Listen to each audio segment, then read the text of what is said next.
ഈ യോഗ അധ്യക്ഷൻ ബഹുമാന്യനായ പാസ്റ്റർ മാത്യു ബേബി അവരുകൾ, സ്റ്റേജിൽ ഉപവിഷ്ടരായിരിക്കുന്ന വിവിധ ഡിപ്പാർട്ട്മെൻറ്റുകളുടെ ചുമതല വഹിക്കുന്ന ശ്രേഷ്ഠന്മാരായ ദൈവദാസന്മാർ, ബോർഡ് മെമ്പേഴ്സ്, സദസ്സിലായിരിക്കുന്ന ബഹുമാന്യരായ ദൈവമക്കൾ എല്ലാവർക്കും എൻ്റെ ക്രിസ്തീയ വന്ദനം അറിയിക്കുന്നു. 101ാമത് ജനറൽ കൺവെൻഷനിൽ ദൈവത്തിൻ്റെ വചനം ഈ പന്തലിൽ ശുശ്രൂഷിപ്പാൻ എനിക്ക് അവസരമൊരുക്കിയ ബഹുമാന്യനായ ആദരണീയനായ സ്റ്റേറ്റ് ഓവർസിയർ CC തോമസ് സാറിനുള്ള എൻ്റെ ഹൃദയംഗമായ നന്ദി ഈ സമയത്ത് രേഖപ്പെടുത്തുകയും ചെയ്യുന്നു. പ്രസംഗിക്കുന്നവർക്കും പ്രസംഗം കേൾക്കുന്നവർക്കും വളരെ ബുദ്ധിമുട്ടുള്ള ഒരു സമയത്തിലാണ് നമ്മൾ ആയിരിക്കുന്നത്. ഈ സമയത്തെക്കുറിച്ച് എനിക്ക് നല്ല ബോധ്യമുണ്ട്. ഈ ശുശ്രൂഷ എന്നെ ഇവിടെ ഭരമേൽപ്പിച്ചിരിക്കുന്നതുകൊണ്ട് ഞാൻ ദൈവത്തിൻ്റെ കൃപയിൽ ആശ്രയിച്ച് തുടർന്നുള്ള ചില മിനിറ്റുകൾ ദൈവത്തിൻ്റെ വചനം സംസാരിപ്പാനായിട്ട് കർത്താവിൽ ശരണപ്പെടുന്നു. നിങ്ങളുടെ എല്ലാവരുടെയും വിലപ്പെട്ട പ്രാർത്ഥനകൾ ഞാൻ ചോദിക്കുകയും ചെയ്യുകയാണ്. വേഗത്തിൽ ഞാൻ എൻ്റെ സന്ദേശം അവസാനിപ്പിക്കാനായിട്ട് ശ്രമിക്കുന്നതാണ്. ദൈവത്തിൻ്റെ നാമം വാഴ്ത്തപ്പെടുമാറാകട്ടെ. വളരെ അനുഗ്രഹിക്കപ്പെട്ട ഒരു തീമാണ് ഈ വർഷത്തെ കൺവെൻഷന് ദൈവം നമുക്ക് നൽകിയത്. സ്ഥിരതയോടെ ഓടുക. എബ്രായലേഖനം 12-ാം അധ്യായം 1-ാമത്തെ വാക്യത്തെ ആസ്പദമാക്കി വിവിധ സന്ദേശങ്ങൾ, വ്യത്യസ്തമായ സന്ദേശങ്ങൾ വിവിധ സെഷനുകളിൽ പരിശുദ്ധാത്മാവ് നമുക്ക് നൽകുകയുണ്ടായി. തുടർന്നും അനുഗ്രഹിക്കപ്പെട്ട സന്ദേശങ്ങൾ ദൈവം നമുക്ക് നൽകാനായിട്ട് പോകുകയാണ്. എല്ലാവരുടെ ചേർന്ന വാക്യം ഒന്ന് പറയണം. എബ്രായലേഖനം 12-ാം അധ്യായം 1-ാമത്തെ വാക്യം. എല്ലാവരുടെ ചേർന്ന് ഉണർന്ന്, ഉറങ്ങുന്നവരാരെങ്കിലും ഉണ്ടെങ്കിൽ അവരുടെ ഒന്ന് ഉണരുക. എല്ലാവരുടെ ചേർന്ന് സജീവമായിട്ട് ദൈവത്തിൻ്റെ വചനത്തെ ഒന്ന് പറയാനായിട്ടൊന്ന് ഒരുങ്ങിക്കേ. സ്വർഗത്തിൽ എന്നേക്കും സ്ഥിരമായിരിക്കുന്ന വചനം, ആകാശം ഭൂമി മാറിപ്പോയാലും മാറിപ്പോകാത്ത ദൈവത്തിൻ്റെ വചനം, ജീവനുള്ളതും ചൈതന്യമുള്ളതും തുളച്ച് കയറുന്നതും വിവേചന ശക്തിയുള്ളതുമായ മൂർച്ചയുള്ളതായ ഈ തിരുവെഴുത്ത് വളരെ ബഹുമാനത്തോടെ വളരെ ആദരവോടെ നമുക്ക് എല്ലാവർക്കും കൂടെ ചേർന്ന് ആ വാക്യം ഒന്ന് പറയാം. എബ്രായലേഖനം 12-ാം അധ്യായം 1-ാം വാക്യം നമുക്ക് ഒരുമിച്ച് പറയാം. ആകയാൽ നാമും സാക്ഷികളുടെ ഇത്ര വലിയൊരു സമൂഹം നമുക്ക് ചുറ്റും നിൽക്കുന്നത് കൊണ്ട് സകല ഭാരവും മുറുകെ പറ്റുന്ന പാപവും വിട്ട് നമ്മുടെ മുമ്പിൽ വെച്ചിരിക്കുന്ന ഓട്ടം സ്ഥിരതയോടെ ഓടുക. നമ്മുടെ കരങ്ങൾ ഉയർത്തി നമ്മുടെ ദൈവത്തെ ഒന്ന് സ്തുതിക്കാം. Hallelujah, hallelujah. അവന്റെ നാമം വാഴ്ത്തപ്പെടുമാറാകട്ടെ. എബ്രായലേഖനത്തിന്റെ ഏറ്റവും പ്രധാനപ്പെട്ട ഒരു തീമാണ് 12-ാം അധ്യായം 1-ാമത്തെ വാക്യം. സ്ഥിരതയോടെ ഓടുക. സ്ഥിരതയോടെ ഓടുക എന്ന് പറഞ്ഞാൽ പൂർണ്ണതയിലേക്ക് മുന്നേറുക എന്നാണ് ഞാനത് മനസ്സിലാക്കിയിരിക്കുന്നത്. Let us go on to perfection. പൂർണ്ണതയിലേക്ക് മുന്നേറുക. ഈ ലേഖനകർത്താവ് നമ്മളെ ആഹ്വാനം ചെയ്യുന്നു, പൂർണ്ണതയിലേക്ക് മുന്നേറുക. എല്ലാവരും ഒന്ന് പറഞ്ഞേ, പൂർണ്ണതയിലേക്ക് മുന്നേറുക. Let us go on to perfection. അതിനെ തുടർന്ന് പല സന്ദേശങ്ങൾ, പല തീമുകൾ ഇതിനകത്ത് നമുക്ക് കാണാനായിട്ട് സാധിക്കുന്നുണ്ട്. 13 അധ്യായങ്ങളിലായിട്ട് ഈ എബ്രായ ലേഖനത്തില് ഈ എബ്രായ ലേഖനത്തെ 2 ഭാഗമായിട്ട് തിരിക്കാൻ സാധിക്കും. 1 മുതൽ 6 വരെയുള്ള അധ്യായങ്ങൾ ഒരു ഭാഗവും, 7 മുതൽ 13 വരെയുള്ള അധ്യായങ്ങൾ 2-ാമത്തെ ഭാഗവും. 1-ാമത്തെ ഭാഗം എന്ന് പറയുന്നത് ഒരു ഫൗണ്ടേഷനാണ്, ഒരു അടിസ്ഥാനമാണ്. 2-ാമത്തെ ഭാഗം എന്ന് പറയുന്നത് സൂപ്പർ സ്ട്രക്ചറാണ്, അഥവാ മേൽക്കൂടാണ്, മേൽക്കൂരയാണ്. ഒരു കെട്ടിടത്തിന് ഫൗണ്ടേഷനുമുണ്ട്, അതിന് മേൽക്കൂടുമുണ്ട് എന്ന് പറയുന്നത് പോലെ ക്രിസ്തീയ ജീവിതത്തിന്റെ ഫൗണ്ടേഷൻ, ക്രിസ്തീയ ജീവിതത്തിന്റെ അടിസ്ഥാനം, ക്രിസ്തീയ ജീവിതത്തിന്റെ ബാലപാഠം, അതാണ് 1 മുതൽ 6 വരെയുള്ള അധ്യായങ്ങളിൽ കാണുന്നത്. 7 മുതലുള്ള അധ്യായങ്ങളിൽ കാണുന്നത് പെർഫെക്ഷൻ, പൂർണ്ണതയിലേക്കുള്ള മുന്നേറ്റം, സൂപ്പർ സ്ട്രക്ചർ, കെട്ടിടത്തിന്റെ മേൽക്കൂട്, ക്രിസ്തീയ ജീവിതത്തിന്റെ ഏറ്റവും ടോപ്പായിട്ടുള്ള കാര്യങ്ങൾ. അതാണ് 7 മുതലുള്ള അധ്യായങ്ങളിൽ നമ്മൾ കാണുന്നത്. ഇങ്ങനെ 2 ഭാഗമായിട്ട് ഈ എബ്രായലേഖനത്തെ നമുക്ക് മനസ്സിലാക്കാനായിട്ട് സാധിക്കുന്നുണ്ട്. എബ്രായലേഖനത്തിന്റെ 6-ാം അധ്യായം 1-ാമത്തെ വാക്യത്തില് ഫൗണ്ടേഷനെ കുറിച്ച് നമ്മൾ കാണുന്നുണ്ട്. അതിങ്ങനെയാണ്: അതുകൊണ്ട് നിർജ്ജീവ പ്രവൃത്തികളെ കുറിച്ചുള്ള മാനസാന്തരം, ദൈവത്തിലെ വിശ്വാസം, സ്നാനങ്ങളെക്കുറിച്ചുള്ള ഉപദേശം, കൈവപ്പ്, മരിച്ചവരുടെ പുനരുത്ഥാനം, നിത്യ ശിക്ഷാവിധി എന്നിങ്ങനെയുള്ള അടിസ്ഥാനം പിന്നെയും ഇടാതെ ക്രിസ്തുവിനെ കുറിച്ചുള്ള ആദ്യ വചനം വിട്ട് പരിജ്ഞാനപൂർത്തി പ്രാപിക്കുവാൻ ശ്രമിക്കുക. അപ്പൊ ആ വാക്യത്തിൽ വ്യക്തമാണ്, ഒരാദ്യ പാഠമുണ്ട്, ഒരടിസ്ഥാനമുണ്ട്. ഈ ആദ്യ പാഠം വിട്ടിട്ട് എന്ന് പറഞ്ഞാൽ അതിൽ നിന്ന് അടുത്ത ലെവലിലേക്ക് വരിക. അപ്പോൾ എന്താണ് ആദ്യ പാഠം? എന്താണ് ഫൗണ്ടേഷൻ? ഫൗണ്ടേഷൻ ആണ് ഇവിടെ പറഞ്ഞിരിക്കുന്നത്. ഫൗണ്ടേഷൻ മാനസാന്തരം, ഫൗണ്ടേഷൻ ദൈവത്തിലെ വിശ്വാസം, സ്നാനത്തെക്കുറിച്ചുള്ള ഉപദേശം, കൈവെപ്പ്, മരിച്ചവരുടെ പുനരുത്ഥാനം, നിത്യശിക്ഷാവിധി, ഇതൊക്കെ ഫൗണ്ടേഷനാണ്, ഇതൊക്കെ അടിസ്ഥാനമാണ്. ഇതുകൊണ്ട് കാര്യമായില്ല. നമുക്കറിയാം, ഒരു ബിൽഡിങ്ങിന് ഫൗണ്ടേഷൻ മാത്രമേ ഉള്ളെങ്കിൽ അതൊരു ബിൽഡിംഗ് ആയി തീരത്തില്ല. ഫൗണ്ടേഷൻ ഇമ്പോർട്ടൻ്റാ. ഫൗണ്ടേഷനോട് ചേർന്ന് ബിൽഡിങ്ങിന് മുറികൾ ഉണ്ടാകണം, അതിന് മേൽക്കൂട് ഉണ്ടാകണം, എങ്കിൽ മാത്രമേ അത് ബിൽഡിംഗ് ആയിട്ട് തീരത്തുള്ളൂ. ഇന്ന് അനേക ആളുകൾക്ക് ഫൗണ്ടേഷൻ ഉണ്ട്, അവർക്ക് തുടർന്നുള്ള മേൽക്കൂട്, തുടർന്നുള്ള സൂപ്പർ സ്ട്രക്ചർ അവരുടെ ജീവിതത്തിലില്ല. എന്തുകൊണ്ടാണ് വിശ്വാസത്തിൽ വന്ന അനേക ആളുകൾ, രക്ഷിക്കപ്പെട്ടു വന്ന പല ആളുകളും വിശ്വാസത്തിൽ ക്ഷീണിച്ചു പോയതും പിന്മാറിപ്പോയതും എന്തുകൊണ്ടാണെന്ന് ചോദിച്ചാൽ, അവരവിടെ കൊണ്ട് നിർത്തി ആദ്യ പാഠത്തിൽ വന്ന് നിന്നു, ആദ്യ വചനത്തിൽ നിന്നു, അടിസ്ഥാനത്തിൽ വന്ന് നിന്നു, വീടിന് ഫൗണ്ടേഷൻ ഇട്ടു, ബാക്കി പണികളൊന്നും അവർ ചെയ്തില്ല. എന്നാൽ ഈ 7 മുതലുള്ള അധ്യായങ്ങളിൽ നമ്മൾ കാണുന്നത് സൂപ്പർ സ്ട്രക്ചറാണ്, മേൽക്കൂടിനെ കുറിച്ചാണ്, മേൽക്കൂരയെ കുറിച്ചാണ് പറയുന്നത്. അപ്പൊ അതുകൂടെ ചേർന്നെങ്കിൽ മാത്രമേ ബിൽഡിങ് കംപ്ലീറ്റ് ആകത്തുള്ളൂ. അതാണ് പൗലോസ്ലീഹ ആണെന്ന് കരുതുന്നു. ഈ ലേഖനകർത്താവ് തുടർന്നുള്ള അധ്യായങ്ങളിൽ സൂപ്പർ സ്ട്രക്ചറിനെ കുറിച്ചാണ് പറയുന്നത്. അതാണ് നമ്മൾ പരിജ്ഞാനപൂർത്തി പ്രാപിക്കുക, പെർഫെക്ഷനിലേക്ക് വരിക എന്ന് അവിടെ പറഞ്ഞിരിക്കുന്നത്. അപ്പോൾ അടിസ്ഥാനവുമുണ്ട്, സൂപ്പർ സ്ട്രക്ചറുമുണ്ട്. ഇങ്ങനെയാണ് നമ്മൾ ഈ പുസ്തകത്തിന്റെ വിഭജനത്തെ മനസ്സിലാക്കുന്നത്. നമുക്കറിയാം, ഈ സ്ഥിരതയോടെ ഓടണമെങ്കിൽ ഒന്നാമത് ഞാൻ മനസ്സിലാക്കുന്നത് നമ്മുടെ വിളിയെക്കുറിച്ച് നമുക്കൊരു നല്ല ബോധ്യം ഉണ്ടായിരിക്കണം. നമ്മുടെ വിളിയെക്കുറിച്ചുള്ള നമ്മുടെ ബോധ്യങ്ങളിൽ ഒന്ന്, ദൈവം നമ്മളെ വിളിച്ചു എന്നുള്ളതാണ്. നമ്മൾ മനുഷ്യരുടെ വിളി കേട്ട് വന്നവരല്ല, ദൈവത്തിൻ്റെ വിളി കേട്ട് വന്നവരാണ്. ദൈവം നമ്മളെ വിളിച്ചു. നമ്മൾ ദൈവത്തിൻ്റെ വേലക്കാരാണ്. 4 തരത്തിലുള്ള വേലക്കാരെ കുറിച്ച് കേട്ടിട്ടുണ്ട്. 1 നേതാക്കന്മാരുടെ വേലക്കാർ, 2 സംഘടനയുടെ വേലക്കാര്, 3 സാധാരണ വേലക്കാര്, 4 ദൈവത്തിൻ്റെ വേലക്കാര്. നാം ആരാണ്? നാം ദൈവത്തിൻ്റെ വേലക്കാരാണ്. സ്ഥിരതയോടെ ഓടണമെങ്കിൽ, പെർഫെക്ഷനിൽ എത്തണമെങ്കിൽ ആദ്യം അറിയണം നാം ദൈവത്തിൻ്റെ വേലക്കാരാണെന്ന്. അപ്പോസ്തലനായ പൗലോസ് കൊരിന്ത്യർ ലേഖനത്തില് ഇങ്ങനെ പറഞ്ഞിട്ടുണ്ട്. 1 കൊരിന്ത്യർ 3:6 ഞങ്ങൾ ദൈവത്തിൻ്റെ കൂട്ടുവേലക്കാരെന്ന് പറഞ്ഞിരിക്കുന്നത്. ഞങ്ങൾ ദൈവത്തിൻ്റെ കൂട്ടുവേലക്കാർ, കൂടിയ വേലക്കാരല്ല, കൂട്ടുവേലക്കാരെന്നാണ്. 1 കൊരിന്ത്യർ 3:6 പറയുന്നു, ഞാൻ നട്ടു, അപ്പൊല്ലോസ് നനച്ചു, ദൈവം അത്രേ വളരുമാറാക്കിയത്. ആകയാൽ വളരുമാറാക്കുന്ന ദൈവം അല്ലാതെ നടുന്നവനും നനയ്ക്കുന്നവനും ഏതുമില്ല. എന്നെ വളരെ ചിന്തിപ്പിച്ചൊരു വാക്യമാണത്. പൗലോസ് പറയാണ്, ഞങ്ങൾ ദൈവത്തിൻ്റെ കൂട്ടുവേലക്കാരാ, കൂടിയ വേലക്കാരല്ല. പിന്നെ ഞങ്ങൾ ആരാണെന്ന് ഒന്നുകൂടെ പറയുന്നുണ്ട്. ഞാൻ നട്ടു, അപ്പൊല്ലോസ് നനച്ചു, ദൈവം വളരുമാറാക്കി. അതുകൊണ്ട് വളരുമാറാക്കുന്ന ദൈവമല്ലാതെ നടുന്നവനും നനയ്ക്കുന്നവനും ഏതുമില്ല എന്ന് പറഞ്ഞാൽ, നടുന്നവനും നനയ്ക്കുന്നവനും 0 ആണെന്നാണ്. എന്ന് പറഞ്ഞാൽ പൗലോസ് പറയാണ്, ഞാൻ 0 ആണ്, എൻ്റെ സ്ഥാനം 0 ആണ്, അപ്പൊല്ലോസിന്റെ സ്ഥാനം 0 ആണ്, ഞങ്ങളെല്ലാം 0 ആണ്. 0യുടെ കൂടെ എത്ര കൂട്ടിയാലും അത് 0 തന്നെയാണ്. ഇന്നത്തെ വലിയൊരു പ്രോബ്ലം എന്ന് പറയുന്നത് 0 ആകാൻ ആളുകളില്ല എന്നുള്ളതാണ്. എല്ലാവർക്കും ഹീറോ ആകണം. എന്നാൽ നമ്മൾ 0 ആയെങ്കിൽ മാത്രമേ ഹീറോ ആയിട്ടുള്ള യേശുവിനെ ആളുകൾ കാണത്തുള്ളൂ. പൗലോസ് പറയാണ്, ഞാൻ നട്ടു, അപ്പൊല്ലോസ് നനച്ചു, ദൈവം വളരുമാറാക്കി. വളരുമാറാക്കുന്ന ദൈവമല്ലാതെ നടുന്നവനും നനയ്ക്കുന്നവനും ഏതും ഇല്ല എന്നാണ് പറയുന്നത്. അവർ പറയാണ്, ഞങ്ങൾ ദൈവത്തിൻ്റെ കൂട്ടുവേലക്കാരാണ്. അപ്പോൾ മനസ്സിലാക്കണം, നമ്മൾ കൂടിയ വേലക്കാരല്ല, ദൈവത്തിൻ്റെ കൂട്ടുവേലക്കാരാണ്. 1 പത്രോസ് 5:1 പത്രോസ് അപ്പോസ്തലൻ പറഞ്ഞ ഇങ്ങനെയാണ്, നിങ്ങളുടെ മൂപ്പന്മാരെ ഒരു കൂട്ടുമൂപ്പൻ എന്നാ പറഞ്ഞത്. കൂടിയ മൂപ്പനല്ല, കുറഞ്ഞ മൂപ്പനുമല്ല, കൂട്ടുമൂപ്പൻ എന്നാണ് അവിടെ പത്രോസ്ലീഹ പറയാണ്, ഞാനൊരു കൂട്ടുമൂപ്പൻ ആണ് എന്നാണ് പറഞ്ഞിരിക്കുന്നത്. ഇപ്പൊ കൂട്ടുവേലക്കാർ, കൂട്ടുമൂപ്പൻ എന്നുള്ള പ്രയോഗങ്ങൾ കാണുന്നുണ്ട്.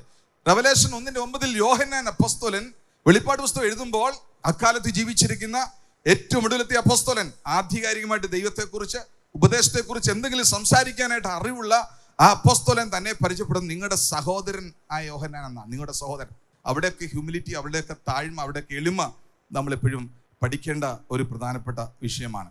അപ്പോൾ നമ്മുടെ വിളിയെക്കുറിച്ച് നമുക്കൊരു ബോധ്യമുണ്ടാകണം. ദൈവം ആണ് നമ്മെ വിളിച്ചത്. ദൈവം വിളിച്ചുവെങ്കിൽ ദൈവം നിശ്ചയമായിട്ട് ഉപയോഗിക്കും. ചേർന്ന് ദൈവത്തിനെ സ്തുതിച്ചാട് ഹല്ലേലൂയ. നാം ദൈവത്തിന്റെ കൂട്ടുവേലക്കാരാണ്. സുവിശേഷ ഘോഷണത്തിലാണ് ദൈവത്തിന് കൂട്ടുവേലക്കാരായിട്ടുള്ളത്. ദൈവം സുവിശേഷ ഘോഷണത്തിൽ കൂട്ടുവേലക്കാരായിട്ട് നമ്മെ ഓരോരുത്തരെയും തിരഞ്ഞെടുത്തിരിക്കുകയാണ്. ആ തിരഞ്ഞെടുപ്പിനായിട്ട് ഞാൻ ദൈവത്തെ സ്തുതിക്കുന്നു. രണ്ടാമത്തെ കാര്യം, നമുക്കൊരു ശുശ്രൂഷ ദൈവം തന്നിട്ടുണ്ട്. അതിനെക്കുറിച്ച് നല്ല ഒരു ബോധ്യം നമുക്കുണ്ടാകണം. ദൈവമാണ് നമ്മളെ ഒരു ശുശ്രൂഷ വരമേൽപ്പിച്ചിരിക്കുന്നത്. അപ്പോസ്തലപ്രവൃത്തി 20:24 മനോഹരമായ വാക്യം നമ്മൾ കാണുന്നു. അതിങ്ങനെയാണ്: എങ്കിലും ഞാൻ എൻ്റെ പ്രാണനെ വിലയേറിയതായി എണ്ണുന്നില്ല. എൻ്റെ ഓട്ടം ദൈവകൃപയുടെ സുവിശേഷത്തിന് സാക്ഷ്യം പറയേണ്ടതിന് കർത്താവായ യേശു തന്ന ശുശ്രൂഷയും തികയ്ക്കണം എന്നേ എനിക്ക് ഉള്ളൂ. പൗലോസ് പറയാണ്, ഞാൻ എൻ്റെ പ്രാണനെ വിലയേറിയതായിട്ട് എണ്ണുന്നില്ല. 3 കാര്യങ്ങൾ പൗലോസ് തന്റെ ജീവിതത്തിൽ ഉപേക്ഷിച്ചു. പൗലോസിനെ കുറിച്ചൊന്നും പ്രസംഗിക്കാനുള്ള യോഗ്യതയൊന്നും എനിക്കില്ല. 3 കാര്യങ്ങൾ പക്ഷേ താൻ ഉപേക്ഷിച്ചതായിട്ട് എനിക്ക് മനസ്സിലായി. 1, താൻ ലാഭം വേണ്ടാന്ന് വെച്ചു. 2, മുതൽ വേണ്ടാന്ന് വെച്ചു. 3, പ്രാണനെ പോലും വേണ്ടാന്ന് വെച്ചു. ആരാണ് ലാഭം വേണ്ടാന്ന് വെക്കുന്നത്? എല്ലാവരും ലാഭത്തിന് വേണ്ടി പ്രവർത്തിക്കുന്നവരാണ്. ആരാണ് മുതൽ വേണ്ടാന്ന് വെക്കുന്നത്? ആരും അങ്ങനെ വെക്കാറില്ല. ആരാണ് പ്രാണൻ വേണ്ടാന്ന് വെക്കുന്നത്? ഈ 3 കാര്യങ്ങളും വേണ്ടാന്ന് വെച്ച ഒരു മനുഷ്യനായിരുന്നു അപ്പോസ്തലനായ പൗലോസ്. തനിക്ക് ലാഭമായിരുന്നതൊക്കെയും താൻ ഛേദമെന്നെണ്ണി, സകലതും ചപ്പെന്നും ശവറെന്നും എണ്ണിയ ഒരു മനുഷ്യൻ ഇപ്പോൾ പറയുകയാണ്, ഞാൻ എൻ്റെ പ്രാണനെ വിലയേറിയതായിട്ട് എണ്ണുന്നില്ല എന്ന്. എഫേസോസിലെ മൂപ്പന്മാരെ വിളിച്ചു വരുത്തി അവരോട് വിട പറയുന്ന സമയത്ത് പറയുകയാണ്, ഞാൻ എൻ്റെ പ്രാണനെ വിലയേറിയതായിട്ട് എണ്ണുന്നില്ല. എന്നിട്ട് അടുത്ത് പറയുന്ന വാക്യം നിങ്ങൾ ശ്രദ്ധിക്കണം ദൈവമക്കളെ. എന്താ പറയുന്നത് അറിയാമോ? എൻ്റെ ഓട്ടം, എന്തൊരു പദമാണ്, എൻ്റെ ഓട്ടം. ഞാൻ ഓടുന്നത് എന്തിനാണ്? ദൈവകൃപയുടെ സുവിശേഷത്തിന് സാക്ഷ്യം പറയേണ്ടതിന്. പിന്നെ പറയാണ്, കർത്താവായ യേശുക്രിസ്തു തന്ന ശുശ്രൂഷ തികയ്ക്കണം എന്നേ എനിക്കുള്ളൂ. എൻ്റെ ഓട്ടം. ഞാൻ ചിന്തിച്ചു, ദൈവമേ, എൻ്റെ ഓട്ടം എന്തിനു വേണ്ടിയാണ് നമ്മളൊക്കെ ഓടുന്നത്? പൗലോസ് പറയാണ്, എൻ്റെ ഓട്ടം മറ്റൊന്നിനു വേണ്ടിയല്ല. മനുഷ്യർക്ക് ഇന്ന് ഓടുന്നത് പണം ഉണ്ടാക്കാൻ വേണ്ടി ഓടുന്നു, മറ്റു പല കാര്യത്തിനായിട്ട് മനുഷ്യൻ ഓടുന്നു. പ്രശസ്തിക്ക് വേണ്ടി, മനുഷ്യന്റെ മാനത്തിനു വേണ്ടി, അംഗീകാരത്തിനു വേണ്ടി, സ്ഥാനത്തിനു വേണ്ടി, ചെയറിന് വേണ്ടി ഒക്കെ ആളുകൾ ഓടുന്ന ഒരു ലോകത്തിൽ പൗലോസ് പറയാണ്, ഞാൻ ഓടുന്നത് അതിനു വേണ്ടിയൊന്നുമല്ല. എൻ്റെ ഓട്ടം ദൈവകൃപയുടെ സുവിശേഷത്തിന് സാക്ഷ്യം പറയേണ്ടതിന് വേണ്ടിയാണ്. ഓടുന്നവരൊക്കെ ഓടിക്കൊള്ളട്ടെ, പക്ഷെ ഞാൻ ഓടുന്നത് ഈ കാര്യത്തിന് വേണ്ടിയാണ്. എന്താ? ദൈവകൃപയുടെ സുവിശേഷം. ഇത് ദൈവം എന്നെ ഭരമേൽപ്പിച്ചിരിക്കുകയാണ്. ഇത് കൃപയുടെ സുവിശേഷമാണ്, ദൈവത്തിന്റെ കൃപയുടെ സുവിശേഷം. അതിൽ ഓരോരുത്തരെ കുറിച്ചും ദൈവം ആഗ്രഹിക്കുന്നത് ജ്യാളികളായി തീരുക. പാപത്തിന്റെ ശക്തിയുടെ മേൽ, വാഴ്ചാശക്തിയുടെ മേൽ ജ്യാളിയായി തീരുന്ന ആ വലിയ സന്ദേശം കൈമാറുവാൻ ദൈവം എന്നെ ഭരമേൽപ്പിച്ചിരിക്കുക. ഞാൻ അതിനുവേണ്ടി ഓടുന്നു എന്നാണ് പറഞ്ഞിരിക്കുന്നത്. എന്നിട്ട് പറയുകയാണ്, കർത്താവായ യേശുക്രിസ്തു തന്ന ശുശ്രൂഷ തികയ്ക്കണം എന്ന് മാത്രമേ എനിക്കുള്ളൂ. ശുശ്രൂഷ ആരുടേതാണ്? ദൈവത്തിനതാണ്. ഇത് തന്നതാണ്, ഇത് ലഭിച്ചതാണ്. പൗലോസ് കൊരിന്ത്യരോട് പറയുന്നുണ്ട്, ലഭിച്ചതല്ലാതെ നിനക്ക് എന്തുള്ളൂ? ലഭിച്ചതെങ്കിലോ ലഭിച്ചതല്ല എന്ന പോലെ പ്രശംസിക്കുന്നത് എന്ത്? പ്രിയപ്പെട്ടവരെ, നമുക്കുള്ളതെല്ലാം ലഭിച്ചതാണ്, തന്നതാണ്. നേടിയതല്ല, ദൈവമെല്ലാം തന്നതാണ്. വന്നതല്ല, ദൈവം നമ്മളെ കൊണ്ടുവന്നതാണ്. നിന്നതല്ല, ദൈവം നമ്മെ നിർത്തിയതാകിയാൽ ഞാൻ ദൈവത്തിന് സ്തോത്രം ചെയ്യുന്നു. താൻ പറയുകയാണ്, എൻ്റെ ഓട്ടം ആളുകളുടെ പ്രശസ്തിക്ക് വേണ്ടിയല്ല, എൻ്റെ ഓട്ടം ആളുകളെ കൈയടിപ്പിക്കാൻ വേണ്ടിയല്ല, എൻ്റെ ഓട്ടം ഞാനാണ് ഏറ്റവും പ്രധാനപ്പെട്ട വ്യക്തി എന്ന് കാണിക്കാൻ വേണ്ടിയല്ല. എൻ്റെ ഓട്ടം ദൈവകൃപയുടെ സുവിശേഷത്തിന് എനിക്ക് സാക്ഷ്യം പറയണം. യേശുക്രിസ്തു തന്ന ഒരു ശുശ്രൂഷയുണ്ട്, എനിക്ക് അതിനെക്കുറിച്ച് ഭയങ്കര ബോധ്യമാണ്. ആ ശുശ്രൂഷ എനിക്ക് തികയ്ക്കണം. അത് പൂർണ്ണതയ്ക്ക് വേണ്ടിയുള്ള ഒരു കാളിംഗ് ആണ്, അതൊരു ഉയർന്ന വിളിയാണ്, അതൊരു സ്വർഗീയ വിളിയാണ്. ആ ശുശ്രൂഷ തികയ്ക്കണം എന്ന് മാത്രമേ എൻ്റെ ജീവിതത്തിൽ എനിക്ക് ആഗ്രഹമുള്ളൂ എന്ന് പറയുകയാണ്. താന് ആവേശം കൊള്ളിക്കാൻ വേണ്ടി ഒന്നും ചെയ്തിട്ടുള്ള ഒരു വ്യക്തിയല്ല. നമുക്കറിയാം, ആവേശത്തിന്റെ ഒരു സ്പിരിറ്റ് ഇന്ന് ക്രിസ്തീയ ലോകത്തെ ബാധിച്ചിട്ടുണ്ട്. നിങ്ങൾ സൂക്ഷ്മമായിട്ട് നിങ്ങൾ ശ്രദ്ധിച്ചാൽ ക്രിസ്തീയ മണ്ഡലത്തിൽ ആവേശത്തിന്റെ ഒരു സ്പിരിറ്റ് വ്യാപരിക്കുന്നുണ്ട്. ഹോളി സ്പിരിറ്റുമുണ്ട്, ആവേശത്തിന്റെ സ്പിരിറ്റുമുണ്ട്. ശ്രദ്ധിക്കേണ്ട കാര്യമാണ്.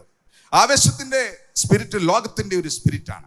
ഹോളി സ്പിരിറ്റ് നമ്മളെ ആവേശഭരിതരാക്കുമെങ്കിലും ഹോളി സ്പിരിറ്റ് ഒരുവനെ ആവേശഭരിതനാക്കുമ്പോൾ അവനെ വിശുദ്ധിയിലേക്ക് കൊണ്ടുപോകും.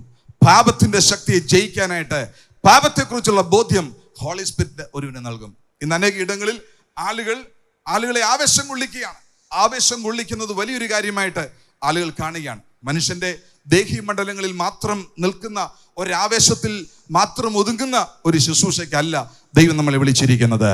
പരിശുദ്ധാത്മാവ് ഒരുവനെ ആവേശപ്പെടുത്തുമ്പോൾ അവൻ പാപം വിട്ടൊഴിയും. ഇവൻ വർഷിപ്പിൽ പോലും, വർഷിപ്പിന്റെ ഉയർന്ന തലത്തിലേക്ക് നമ്മൾ വരുമ്പോൾ ദൈവത്തെ ഹോളിയായിട്ട് നമ്മൾ മനസ്സിലാക്കും. വർഷിപ്പ് എന്ന് പറയുമ്പോൾ തന്നെ നമുക്കറിയാം, നമ്മൾ അത് ശരീരം കൊണ്ട് ആരംഭിക്കുന്നു, അത് ദേഹിയുടെ അനുഭവത്തിലേക്ക് വരുന്നു, നമുക്ക് എക്സൈറ്റ്മെന്റ് ഉണ്ടാകുന്നു, നമുക്ക് ആനന്ദവും സന്തോഷമൊക്കെ ഉണ്ടാകുന്നു. നമ്മൾ ആരാധിക്കുന്ന അവിടെ കൊണ്ട് തീരുന്നില്ല. അടുത്ത ലെവലുണ്ട്. അടുത്ത ലെവൽ എന്ന് പറയുന്നത് അതിപരിശുദ്ധ സ്ഥലത്തേക്ക് കയറുകയാണ്. ദൈവവുമായിട്ടുള്ള സംസർഗമാണ്. പലപ്പോഴും നമ്മുടെ ആരാധനകളിൽ നമ്മുടെ ദേഹിയുടെ മണ്ഡലത്തിൽ വന്നങ്ങ് നിൽക്കുക. ദേഹിയുടെ മണ്ഡലത്തിൽ വന്ന് കൈയടിച്ച് നമ്മൾ അങ്ങ് നിർത്തും. അടുത്തൊരു ലെവലുണ്ട്. അടുത്ത ലെവലാണ് അതിപരിശുദ്ധ സ്ഥലത്ത് ദൈവത്തെ സന്ധിക്കുന്ന അനുഭവം. അവിടേക്ക് കയറിയെങ്കിലേ ദൈവം ഹോളിയാണെന്ന് നമുക്ക് മനസ്സിലാകത്തുള്ളൂ. അവിടേക്ക് കയറിയെങ്കിലേ പാപത്തിൽ നിന്ന് നമുക്കൊരു വിമോചനം ഉണ്ടാകത്തുള്ളൂ.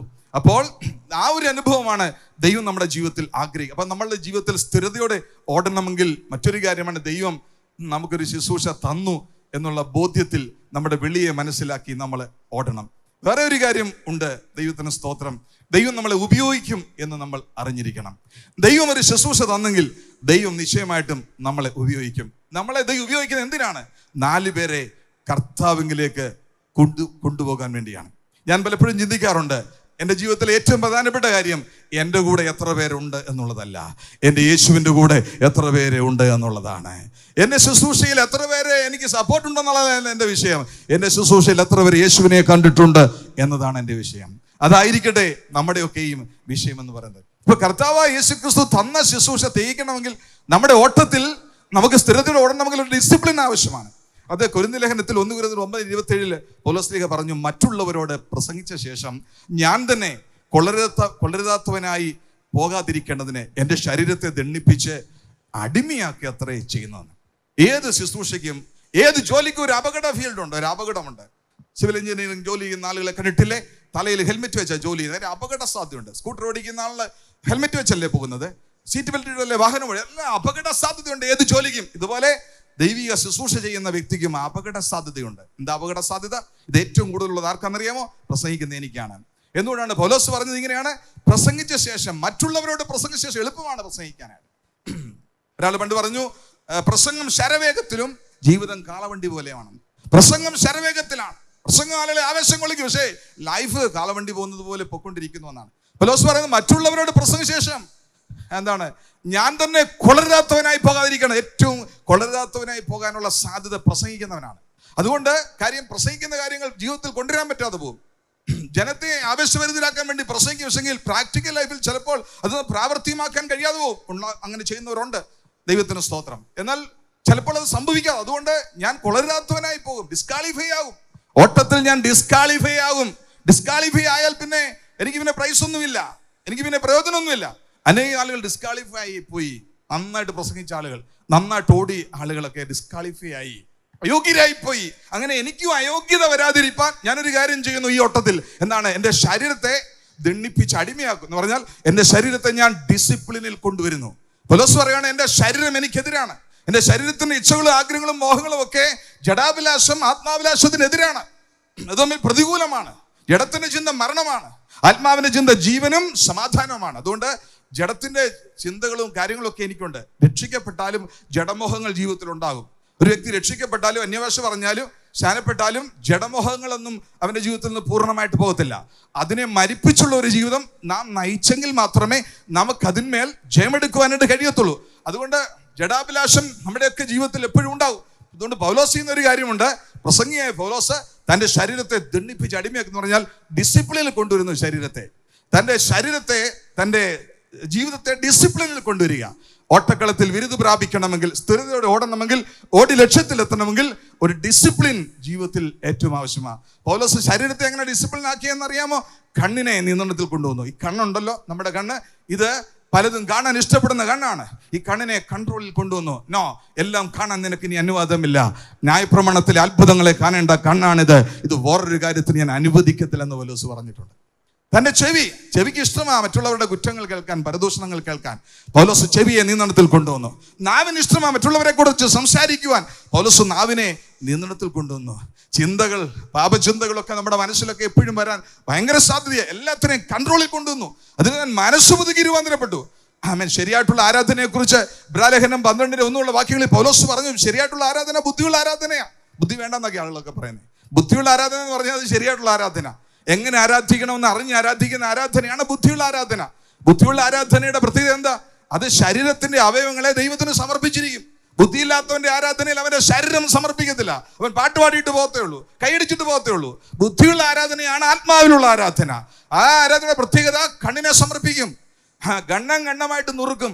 പഴയ നിയമത്തിൽ ഹോമയാഗത്തിന് മൃഗങ്ങളെ ഗണ്ണം ഗണ്ണമായി നുറുക്കുന്നത് പോലെ ഗണ്ണം ഗണ്ണമായിട്ട് ശരീരത്തിന്റെ അവയവങ്ങളെ സമർപ്പിച്ച് ആരാധിക്കും. അതാണ് ബുദ്ധിയുള്ള ആരാധന എന്ന് പറയുന്നത്. കണ്ണിനെ സമർപ്പിച്ചു, കാതിനെ സമർപ്പിച്ചു, നാവിനെ സമർപ്പിച്ചു, കൈകാലുകളെ സമർപ്പിച്ചു, ഹൃദയത്തെ സമർപ്പിച്ചു, എല്ലാം സമർപ്പിച്ചു.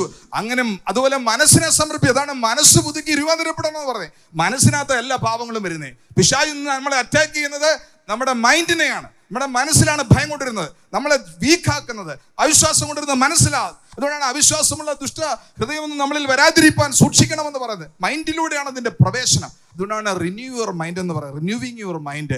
മനസ്സിന് എപ്പോഴും പുതുക്കം വേണം. മനസ്സ് പുതുക്കി രൂപാന്തരപ്പെടും. മനസ്സിനകത്തെ ഭാരങ്ങളെല്ലാം എടുത്തു കളഞ്ഞ് മനസ്സിനെ ഫ്രീ ആക്കണം, മനസ്സിനെ പുതുക്കണം. മനസ്സിൽ ദൈവിക ചിന്തകൾ കൊണ്ട് നമ്മൾ നിറയ്ക്കണം. പാപത്തിന്റെ ചിന്തകൾ, ലോകത്തിന്റെ ചിന്തകൾ, ജഡത്തിന്റെ ചിന്തകളൊക്കെ മനസ്സിൽ കയറി വരുമ്പോൾ ആ ചിന്തകളെ എടുത്തു കളഞ്ഞിട്ട് ആത്മാവിന്റെ ചിന്തകൾ കൊണ്ട് നമ്മുടെ മനസ്സിനെ നമ്മൾ നിറയ്ക്കണം. ഇതൊക്കെ ബുദ്ധിയുള്ള ആരാധന എന്ന് പറയുന്നത്. പൗലോസ് ഡിസിപ്ലിൻ ചെയ്തു ശരീരത്തെ. കൈയെ നിയന്ത്രണത്തിൽ കൊണ്ടുവന്നു, നാവിനെ നിയന്ത്രണത്തിൽ കൊണ്ടുവന്നു. നാവിന് ഭയങ്കര ഇഷ്ടമാണ് കുറ്റം പറയാനായിട്ട്. സാത്താന്റെ കൂടെ ചേർന്ന് സംസാരിക്കാൻ നാവിന് ഭയങ്കര ഇഷ്ടമാണ്. പൗലോസ് പറഞ്ഞു, നോ, ഞാൻ സമ്മതിക്കത്തില്ല. ഞാൻ മറ്റുള്ളവനോട് പ്രസംഗിച്ച് ഞാൻ ഡിസ്ക്വാളിഫൈ ആയി പോകും. ഇതെല്ലാം എനിക്ക് ചെയ്യാൻ അറിയാം, പക്ഷേ ഞാൻ ഡിസ്ക്വാളിഫൈ ആയി പോകും. അത് സംഭവിക്കാതിരിക്കാൻ ഞാൻ എൻ്റെ ശരീരത്തെ ദണ്ഡിപ്പിച്ച് അടിമയാക്കുക എന്ന് പൗലോസ് പറയുകയുണ്ടായി. അതുകൊണ്ട് നമ്മുടെ ഓട്ടം സ്ഥിരതയോടെ ഓടാനായിട്ട് ശരീരത്തെ ഡിസിപ്ലിനിൽ കൊണ്ടുവരണം. വേറെ ഒന്നുകൂടെ ഞാൻ രണ്ട് കാര്യം കൂടെ പറഞ്ഞ് ഞാൻ നിർത്തേണ്ടത്. നമ്മൾ വിരുദ് പ്രാപിക്കാനായിട്ട് ഓടണം. 1 Corinthians 9:24 ഇങ്ങനെ വായിക്കുന്നു, ഓട്ടക്കളത്തിൽ ഓടുന്നവർ എല്ലാവരും ഓടുന്നുവെങ്കിലും ഒരുവനെ വിരുദ് പ്രാപിക്കുന്നുള്ളൂ എന്ന് അറിയുന്നില്ലയോ, നിങ്ങളും പ്രാപിക്കാൻ തക്കവണ്ണം ഓടുവിൻ. ഈ ഓട്ടത്തില് ഒരു കാര്യം ശ്രദ്ധിക്കേണ്ടതായിട്ടുണ്ട്. ഏത് ലേസി ആയിട്ടുള്ള, ഏത് അൺഡിസിപ്ലിൻ ആയിട്ടുള്ള ആളിനും ഈ ഓട്ടം ഓടാൻ പറ്റും. ഓടി അങ്ങ് എത്താൻ പറ്റും. ഫിനിഷിംഗ് പോയിന്റിലൊക്കെ ആളുകൾക്ക് എത്താൻ പറ്റും. ലേസി ആയിട്ട് പോയി അവിടെ എത്താൻ പറ്റും. എല്ലാവർക്കും ഓട്ടത്തിൽ ആദ്യം ഓടുന്നവന് മാത്രമല്ല, ഏറ്റവും സ്ലോ ആയിട്ട് ഓടുന്നവനും ഓടിക്കൊണ്ടേ ഇരുന്ന് അവിടെ പോയി എത്താൻ പറ്റും. പക്ഷെ പൗലോസ് പറഞ്ഞ അങ്ങനെ ഓടാനായിട്ടല്ല, വിരുദ് പ്രാപിക്കാൻ തക്കവണ്ണം ഓടണമെന്നാണ്. എങ്ങനെ ഓടണമെന്നാണ്? വിരുദ് പ്രാപിക്കാൻ തക്കവണ്ണം ഓടണമെന്നാണ് പൗലോസ് പറഞ്ഞിരിക്കുന്നത്. അപ്പം വിരുദ് പ്രാപിക്കുക എന്ന് പറയാൻ എന്തുവാ ഈ വിരുദം എന്നൊക്കെ പറയുന്നത്? എന്തുവാണ് വിരുദ്? സ്ഥിരതയോടെ ഓടുക. എന്തുവാ നമ്മുടെ വിരുദം എന്നൊക്കെ പറയുന്നേ? അത് നമ്മൾ ശ്രദ്ധിക്കേണ്ടതായിട്ടുണ്ട്. അനേക ആളുകൾക്ക് എങ്ങനെങ്കിലും ഓടി അങ്ങ് എത്തിയാൽ മതി, എങ്ങനെങ്കിലും സ്വർഗത്തിൽ പോയാൽ മതി. നമ്മളെക്കുറിച്ച് പൗലോസിന്റെ ആഗ്രഹം എങ്ങനെങ്കിലും സ്വർഗത്തിൽ പോകുക എന്നുള്ളതല്ല. തൻ്റെ ജീവിതകാലത്ത് ചെയ്തു തീർക്കേണ്ട എല്ലാ ദൗത്യങ്ങളും ചെയ്തു തീർത്ത് ദൈവത്തിൽ ജീവിച്ച് കർത്താവിന്റെ സ്ഥലിൽ എത്തുവാനാണ് താൻ എപ്പോഴും ആഗ്രഹിച്ചത്. അപ്പൊ നമ്മുടെയും ജീവിതത്തിൽ എങ്ങനെങ്കിലും സ്വർഗത്തിൽ പോകുക എന്നുള്ളതല്ല നമ്മുടെ ആഗ്രഹം. ദൈവം നമ്മളെക്കുറിച്ച് പ്ലാൻ ചെയ്ത ഒരു ജീവിതമുണ്ട്. ആ വിരുദ് പ്രാപിക്കാൻ തക്കവണ്ണമായിട്ട് വേണം ഇവിടെ ഓടാനായിട്ടാണ്. അതിനെക്കുറിച്ചാണ് ഫിലിപ്പിയർ 3:14 പൗലോസ് പറഞ്ഞിരിക്കുന്നത്. എന്താണെന്നറിയാം? ഒന്ന് ഞാൻ ചെയ്യുന്നു പറഞ്ഞാണ്ട് പിൻപിലുള്ളത് മറന്ന് മുൻപിലുള്ളതിനെ ആഞ്ഞുകൊണ്ട് ക്രിസ്തുയേശുവിൽ ദൈവത്തിന്റെ പരമവിളിയുടെ വിരുദിനായി ഞാൻ ലാഖിലേക്ക് ഓടുന്നു. ഒരു പരമവിളി ഉണ്ടെന്നാ. എന്തുവാ ഈ പരമവിളി എന്നൊക്കെ പറഞ്ഞേ? ഞാൻ ചോദിച്ചു, കർത്താവ് എന്തുവാ ഈ പരമവിളി? എന്തുവാ ഈ ലാഖ്? എന്തുവാ ഈ ലക്ഷ്യം? എന്തുവാ ഈ ഗോള്? ഈ ഗോൾ എന്തുവാ ക്രിസ്തു ജീവിതത്തിന്റെ? അതൊരു ട്രോഫിയാണോ? അതെന്തെങ്കിലും ഒരു കിരീടമാണോ? No no no. അതെന്തെങ്കിലും ഒരു സ്ഥലമാണോ? അല്ലേ അല്ല. എന്താണ് ഗോളെന്നറിയാമോ? ആ ഗോളെന്ന് പറയുന്നത് ജീസസ് ക്രൈസ്റ്റ് ആണ്. ഒന്നുകൂടെ പറഞ്ഞാൽ യേശുവിന്റെ സ്വഭാവമുള്ളവനായി മാറുന്നതാണ് ഗോള്. പൗലോസ് പറയുന്നത് ഇങ്ങനെയാണ്, ഒന്ന് ഞാൻ ചെയ്യുന്നു. ഒന്ന് ചെയ്യുന്ന മനുഷ്യനായിരുന്നു. ഒറ്റ കാര്യത്തിൽ ഫോക്കസ് ചെയ്തു പൗലോസ്. പൗലോസിന്റെ മിനിസ്ട്രിയെക്കാട്ടിലും താൻ ഫോക്കസ് ചെയ്തത് വേറൊരു കാര്യത്തെയായിരുന്നു. പൗലോസിന് മിനിസ്ട്രി ഉണ്ടായിരുന്നു. അപ്പൊ ലോകം മുഴുവൻ സുവിശേഷം അറിയിക്കുക എന്നുള്ളതായിരുന്നില്ല പൗലോസിന്റെ ലക്ഷ്യം. ഏറ്റവും അധികം ആളോട് സുവിശേഷം താൻ അറിയിച്ചു എന്നുള്ളത് ഒരു സത്യമാണ്. അതുപോലെ തന്നെ എല്ലാ കൃപാവരങ്ങളും നിറഞ്ഞവനായിട്ട് തീരുന്ന ഒരാഗ്രഹമായിരുന്നില്ല പൗലോസിന്. പക്ഷെ പൗലോസിന് ഒരുപാട് കൃപാവരങ്ങൾ ഉണ്ടായിരുന്നുവെന്ന് നമുക്ക് കാണുവാനായിട്ട് സാധിക്കുന്നുണ്ട്. അതുപോലെ തന്നെ ക്രിസ്ത്യൻ സർക്കിളിൽ ഒരു അറിയപ്പെടുന്ന ആളായി മാറാൻ വേണ്ടി ആഗ്രഹിച്ച ഒരാളായിരുന്നില്ല പൗലോസ്. പൗലോസിന്റെ ഒറ്റ കാര്യത്തിന് പൗലോസ് ഊന്നൽ കൊടുത്തത് അത് ദൈവത്തിന്റെ പരമവിളി. അത് to be like Jesus Christ in his character. യേശുക്രിസ്തുവിന്റെ സ്വഭാവം ഉള്ളവനായിട്ട് മാറുക, യേശുവിനോട് അനുരൂപനായി മാറുക, ക്രിസ്താനുരൂപനായി മാറുക, ക്രിസ്തുതുല്യനായി മാറുക. അതിനുവേണ്ടിയാണ് താൻ ഓടിയത്, അതിനുവേണ്ടിയാണ് അധ്വാനിച്ചത്, അതിനുവേണ്ടിയാണ് പിന്നിലുള്ളതിനെ എല്ലാം മറന്നത്, മുൻപിലേക്ക് ആഞ്ഞു ഓടിയത്. പാപത്തിന്റെ ശക്തി പുറകോട്ട് പിടിച്ചപ്പോഴ് നമ്മളെ റോമ ലേഖനത്തിൽ അത് വായിക്കുന്നുണ്ട്. ആത്മാവിന്റെ പ്രമാണം ജീവന്റെ ആത്മാവിന്റെ പ്രമാണം പാപത്തിന്റെയും മരണത്തിന്റെയും പ്രമാണത്തിൽ നമുക്ക് ക്രിസ്തുയേശുവിൽ സ്വാതന്ത്ര്യം വരുത്തിയിരിക്കുന്നു എന്ന് പറഞ്ഞാൽ ഒരു പ്രമാണം നമ്മളെ എപ്പോഴും ബാക്കിലോട്ട് പിടിക്കുന്നുണ്ട്. വിമാനം എങ്ങനെ പറന്നുറിയുന്നതെന്നറിയാമോ? വിമാനം പറന്നു പൊങ്ങുമ്പോൾ താഴോട്ട് പിടിക്കുന്ന ഒരു പവർ ഉണ്ട്, ലോ ഓഫ് എയറോഡൈനാമിക്. ആ സിസ്റ്റത്തെ ഓവർകം ചെയ്താണ് വിമാനം പറന്നു പൊങ്ങുന്നത്. അതിനെ കീഴ്പ്പെടുത്തിക്കൊണ്ട് അത് പോകുന്നത്. എപ്പോൾ അതിന്റെ എഞ്ചിൻ ഫെയിൽ ആകുന്നു അപ്പോൾ വിമാനം താഴെ വീഴും. ഒരു പക്ഷി എങ്ങനെയാ പറക്കുന്നത്? അതിനെ ഭൂമിയിലേക്ക് അതിനെ ആകർഷിക്കുന്ന ഗുരുത്വാകർഷണ ബലമുണ്ട്. അതിനെ അതിജീവിക്കുന്ന ഒരു പവറിലാണ് അതിന്റെ ഘടന. അതങ്ങനെയാ പറന്നു പോകുന്നത്. എപ്പോഴതിന്റെ ഹൃദയം നിലയ്ക്കുന്നു അപ്പോൾ അത് താഴേക്ക് വരും. ഇതുപോലെ ഒരു വിശ്വാസി ഇവിടെ ജീവിക്കുമ്പോൾ അവനെ പുറകോട്ട് പിടിക്കുന്ന, പാപത്തിലേക്ക് പിടിക്കുന്ന അതിന്റെ ആകർഷണ ശക്തികളൊക്കെ ഉണ്ട്. ജഡമോഹം, കൺമോഹം, ജീവനത്തിന്റെ പ്രതാപമൊക്കെ ഇവനെ പുറകോട്ട് പിടിക്കും. ഭൂമിയുടെ, ലോകത്തിന്റെ, പാപത്തിന്റെ, പിശാചിന്റെ ഒരു പവർ എപ്പോഴും അവനെ പുറകോട്ട് പിടിച്ചുകൊണ്ടിരിക്കും.